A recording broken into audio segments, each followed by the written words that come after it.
Nah ini teman-teman, saya sedang mengurus pendaftaran dulu dan juga lagi urus kamar. Kalau istri sementara ini di ruang IGD dulu dan tadi sudah mendapat penanganan pertama ya.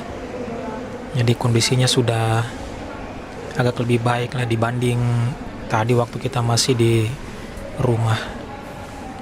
Ini alhamdulillahnya nggak terlalu antri ya.